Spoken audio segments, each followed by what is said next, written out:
It's week 10 in the NFL season. We have absolutely no idea who's good, who's bad, but I'm going to do my best. I question whether I should even make this video because I'm just like, I'm late. It's going to be Thursday when I release this, but what the hell? I got a little bit of an inkling and I pumped some iron, and then I got up and I said, I'm going to write this script and we're going to do power ranking and it's going to be great. Let's go! HillTimeSports! And then we're going to Washington, D.C. to take back the White House! Ah! At number 10, and I didn't think I was going to put them there, it was either the Bears or this team. The Tampa Bay Buccaneers are injured.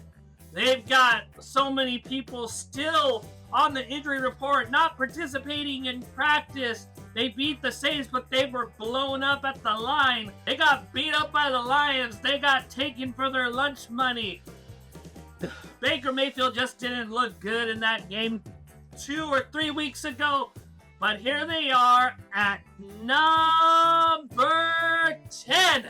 What can we say about the Tampa Bay Buccaneers? We got Hassan Reddick injured, not participating. Godwin not participating. And we got Bucky Irvin, who's not participating. And they got to go against them. Who are they going against? The New England Patriots this week. They got the New England Patriots, who are on a 6-game win streak now. Is their team good? Because they haven't played really good competition. This will be a big test for New England. We'll get to them later, but the Tampa Bay Buccaneers come in at number 10. When they're on, they're on. And they've been off for a few weeks, but we'll see what happens at number 9. Is this team even good? Are they bad? Are they ugly? I don't know. They lost to Green Bay 2 weeks ago. They beat the Colts, who were the number 1 team at that point. Best offense in the league. It's the Pittsburgh Steelers. Their defense looks like a train wreck. Long gone are the days of the steel curtain, and that defense, they're a shell of their former self. They finally moved Jalen Ramsey to safety. And this week, they've got to play. I forgot. I didn't even write down who they got to play, but they're playing somebody. Can they win? I mean, Aaron Rodgers has played admirably. 17 touchdowns, 5 interceptions. It doesn't look like they have a running game most of the time. I mean, they have running backs, but they ain't got a running game. The defense looks paltry. I never know what this team is going to be, and they can move down if they don't win this week. But moving on to number 8. At number 8, I got the Green Bay Packers because they lost their game against the Carolina Panthers. I mean, this game was ugly in every sense of the word. The Packers are one of the worst special teams. The Packers have one of the worst special teams, and we saw what happened with the San Diego Chargers back in the day. Number 1 offense, number 1 defense, and then their special team decided to take a dump and they missed the playoffs. Could this be where the Green Bay Packers are headed? We don't know. Micah Parsons didn't perform well last week. He had 0 sacks. Maybe he had some pressures.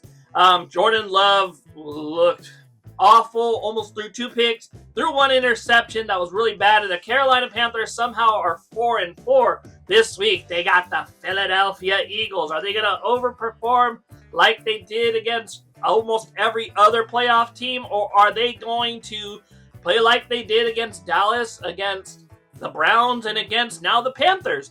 We shall see. At number 7, we got them Buffalo Bills. Them guys are really good. They haven't been playing good on defense, but for the first time all year, it looked like their defense were playing well, and it was against none other than Patty Mahomes, forcing him to his worst completion percentage of the year. He looked lost out there. He was getting sacked. He was getting cracked out of bounds by different players, and it wasn't pretty, but Josh Allen scored 3 total touchdowns, and there's a freaking fly in the freaking area. Get the hell away.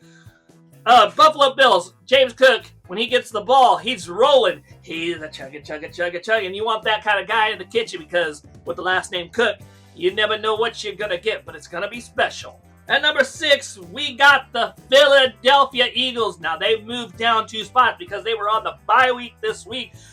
But the moves they've made with Jalen Phillips, if he can stay healthy, We got another defender that can sack the quarterback, and we need those desperately. Brandon Graham is coming back.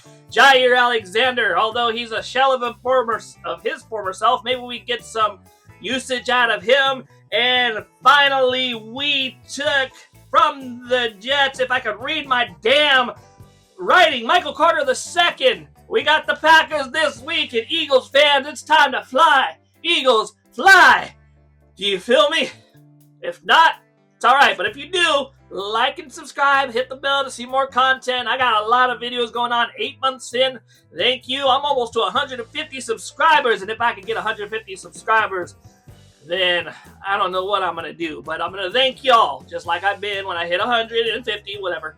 Let's go. At number 5, we got the Indianapolis Colts. Now, they were doing very well until last week when they played the Steelers. Daniel Jones turned the ball over 5 times.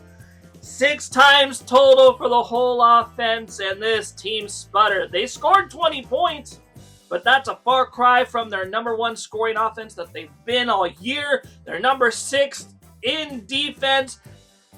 They were number 6 in defense last year, but it's going to help that they're getting Sauce Gardner.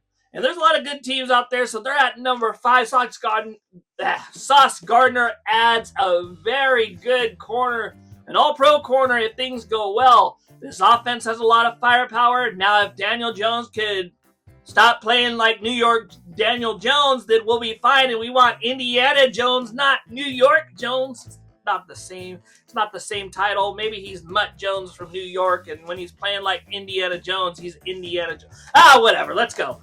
Number 4, the Seattle Seahawks, and I would put them higher, but I think there's teams that are better than them, and one team that I put at number 2, so I have no choice to put them at number 1. They just manhandled those Washington commies.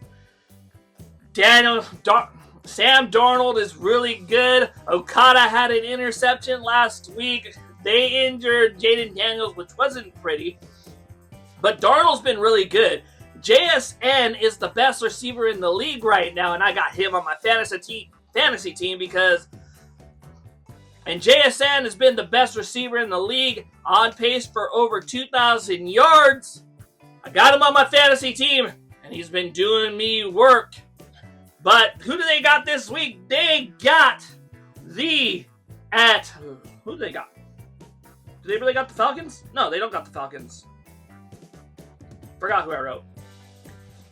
But this defense has been improving this whole year. Since last year, offense now adds Rashid Shaheed to the fold, and they got a deep burner going down the line to go and score some touchdowns. Now, if they can get it all together and mash like a bowl of mashed potatoes, they're going to be really good.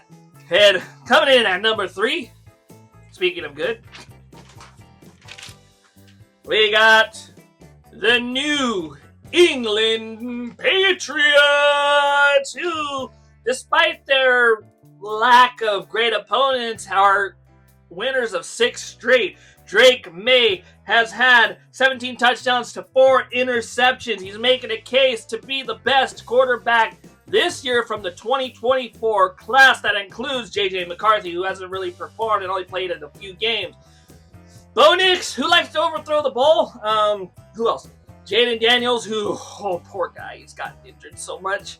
And who else? Caleb Williams, the number 1 overall pick, who still hasn't gotten Ben Johnson's offense. But the Patriots defense hasn't allowed a 50-yard rusher all season long. Now, they didn't make any trades this week, but they still got Diggs, Booty, Hunter Henry, Will Campbell, although he does struggle against some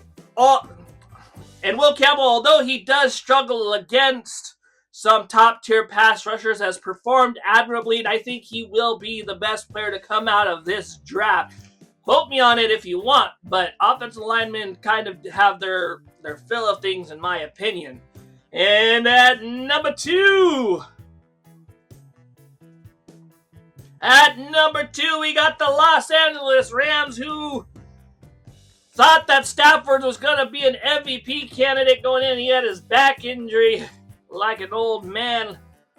Who thought that Matthew Stafford was going to be number 2? He had a back injury. It was kind of like his career was done, but 21 touchdowns to 2 interceptions. Their only loss in October was to the San Francisco 49ers because, for all the genius that is Sean McVay, he didn't throw the ball to Puka Nacua on 4th down in overtime. He ran it with Kyren Williams, and although Kyren Williams is a great running back, it's not Puka Nacua and it's not Matthew Stafford. So kudos to the Rams for winning in October. But defensively, I think they're solid. I think this team is an NFL. I think this team is a Super Bowl contender, as I said in the beginning of the preseason.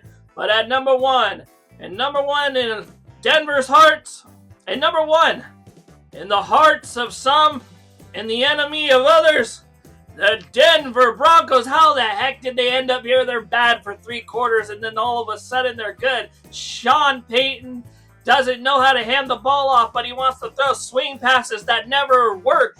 Bo Nix doesn't set his feet when he throws, and he overthrows everyone. But then their defense plays well. Nick Bonito is 4th in sacks with 8 of them, with Jahdae Barron and Riley Moss covering for Patrick Surtain. They held, a really bad Texans offense to 15 points. But in the 4th quarter is when Bo Nix and that offense really shows up. They beat the Eagles. They beat the Cowboys. They beat the Giants in a comeback win. And now they beat the Houston Texans, who have the number 1 defense in the league. If they continue this against the Raiders, though, if they lose to the Raiders, then there's a big problem because everybody's beating the Raiders just like everybody's beating them Tennessee Titans. Yes, I mentioned them again, boy, just for you. They get mentioned in the power ranks every week, the Tennessee Titans. But yes, the Denver Broncos are your number 1 team and number 1 in some people's hearts and the enemy of others. But the enemy of my enemy is my friend, and taking out the Kansas City Chiefs is a good thing. 5-4, get out of here. Do you agree with the list? Do you disagree? Do you think I'm full of crap? Do you feel like that I'm too energetic, that there's something wrong with me? Then you may be right. But like and subscribe and hit the bell to see more content, and I'll see you with the next video. Adios.